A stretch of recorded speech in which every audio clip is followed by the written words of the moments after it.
Monsieur Timotheo. Merci, Monsieur le Président. Bien, je vais aller un peu dans le sens des propos de notre collègue Hélène Siliard à l'instant.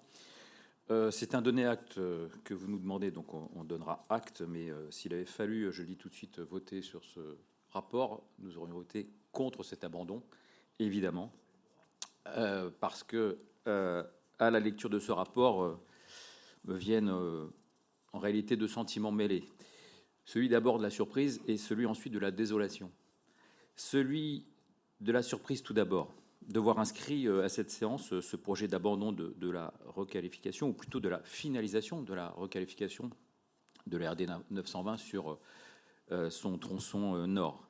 Surprise parce que depuis plusieurs années, le travail a été engagé dans la poursuite de cette requalification de cet axe routier du sud du département jusqu'aux portes de Paris.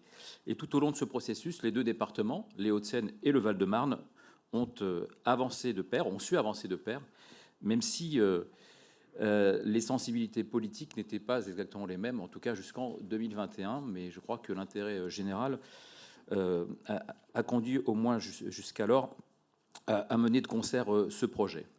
Depuis la concertation lancée en 2018 jusqu'à l'enquête publique, le projet d'aménagement avait d'ailleurs intégré plusieurs éléments émanant bien sûr du souhait des maires des villes traversées par cet axe de voirie, mais aussi pris en compte les remarques des habitantes et des habitants et des associations d'usagers.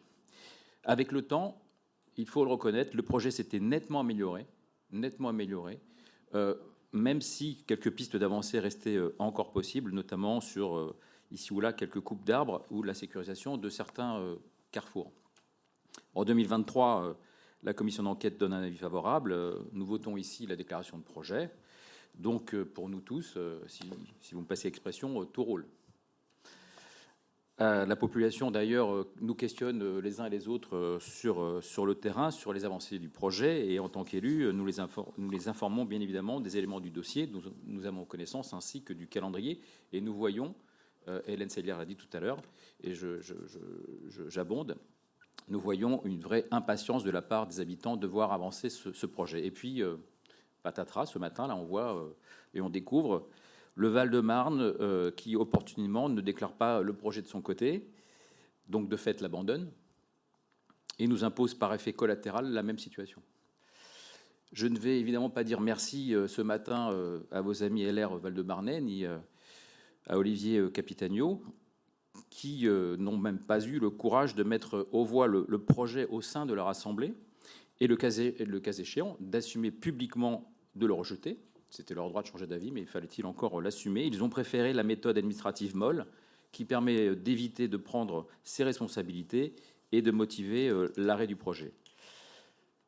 Tout cela donc me désole et en réalité me met même un peu en colère, parce que avec cette décision qui s'impose à nous ce matin, les habitantes et les habitants de Bagneux, ça a été dit, mais également celles de ma ville, Montrouge, vont encore devoir subir pendant des années les nuisances directes et indirectes de cette autoroute urbaine qui coupe la ville en deux, avec ses 8 voies de circulation, avec la pollution, avec le bruit qui vont avec, si j'ose dire. Je rappelle d'ailleurs que sur la RD 920, on a un flux de plus de 6 millions de véhicules par an, donc ce n'est pas un petit axe, c'est un axe avec un trafic excessivement intensif et avec toutes les nuisances qui l'accompagnent.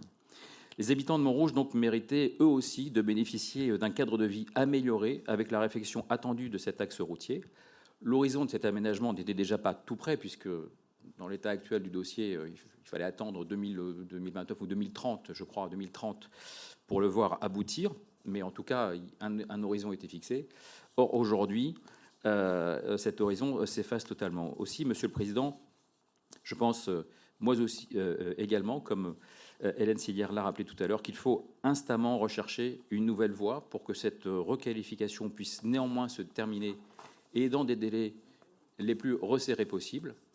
Sur le tronçon qui traverse ma ville et mon canton, il n'y a pas de voisinage d'autres villes. Seul le département est concerné sur ce tronçon.